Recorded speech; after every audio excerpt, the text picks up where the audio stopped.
Revolutionary Army pala ang umaatake ngayon sa Merijoa. Lamang na sila laban sa mga Gorosei. Sa latest chapter nga ng manga ni-reveal sa atin ni Loki na yung mga taong nafo-frozen daw ng Ragnir hindi namamatay. Bagkos tumitigas lang daw ang mga ito. At ang twist tanging Ragnir lang daw ang may kakayanan na tanggalin ang yelong kinreate niya. Kumbaga kahit ano pang atake ang gawin mo, masira lang itong yelong ginawa ng Ragnir hindi mo ito masisira. Apuyan mo man ito o pukpukin. Tanging si Ragnir nga lang daw ang may kakayanan na tunawin itong yelo niya. Kung matatandaan nyo guys may video nga tayong in-upload related sa Galeila Giants at kay Ragnir. Sa video nga na to in-explain ko yung posibilidad na posibleng itong Ragnir mismo ang nagyelo sa mga legendary giants na to. Bakit? Dahil para ma-preserve sila. Kumbaga long time ago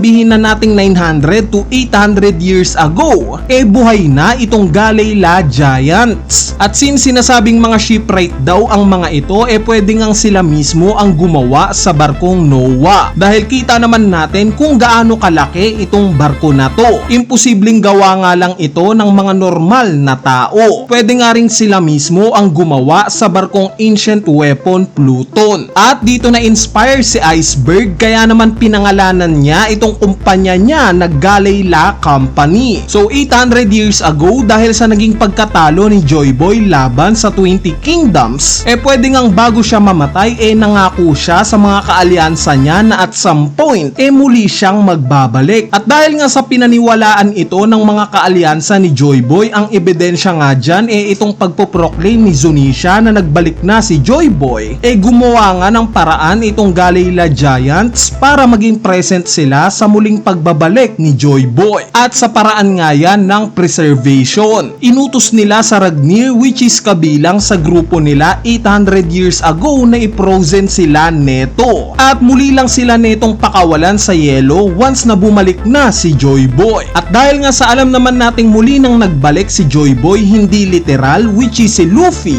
naniniwala nga akong at some point during sa final war kung saan kasama na ni Luffy itong si Loki para kalabanin ang world government pupunta itong Ragnir sa Punk Hazard para pakawalan itong legendary giants na Galeila Giants.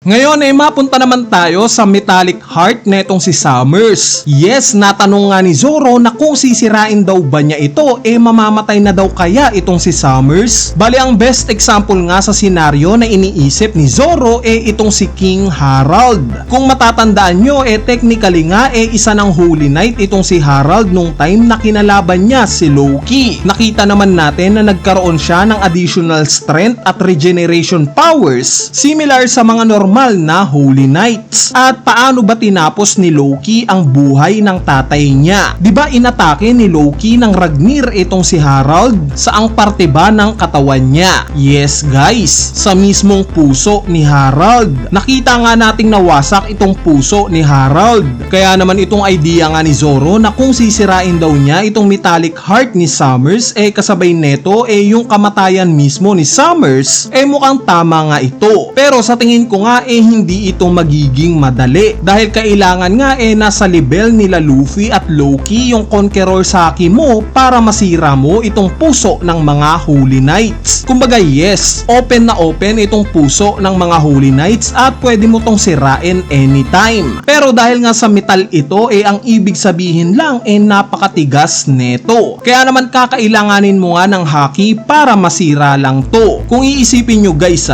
few chapters ago nga lang nagtataka tayo sa kung paano matatalo itong mga Holy Knights since parang wala nga silang weakness dahil sa regeneration powers nila. Pero knowing Oda na-foresee na natin na talagang magkakaroon ng major weakness itong abilidad na to dahil kilala naman natin si Oda. Hindi siya nag-i-establish ng unbeatable power. Usually nga may major weakness talaga ang ginagawa niyang power system. Gaya na lang ng Devil Fruit na ang major weakness karagatan.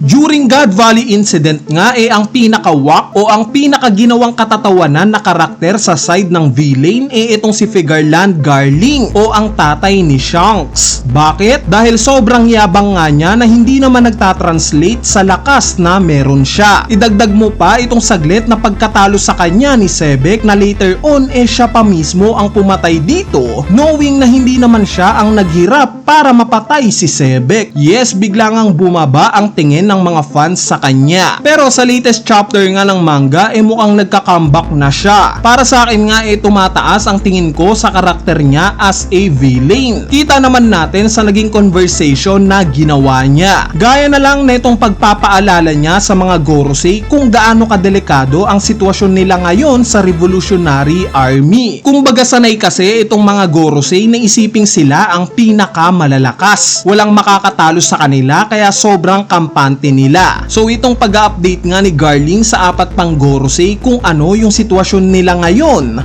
parang sampal nga ito sa mga kasamahan niya na hindi sila habang buhay na pinakamalalakas. Dadating at dadating ang oras na merong mag-a-appear na mas malakas kesa sa kanila. Siguro ititake credit ko sa mindset na to ni Garling yung pagiging bago niya palang na miyembro ng Gorosei. Kumbaga dahil sa si Garling ang pinaka-latest na nakaranas bilang tao bago maging Gorosei mukhang ito nga yung rason sa mindset niyang to. Itong hindi niya pagiging kampante sa mga kalaban nila. Additionally si Garling nga rin ang nagpaalala sa mga Gorosei na lahat daw ng dinadanas nilang paghihirap ngayon nagsimula nung muling nag-appear ang Sun God Mika. Kaya nga nakita nating nagka-idea itong si Imu patungkol sa history na nakatadhana daw ang lahat na mangyari.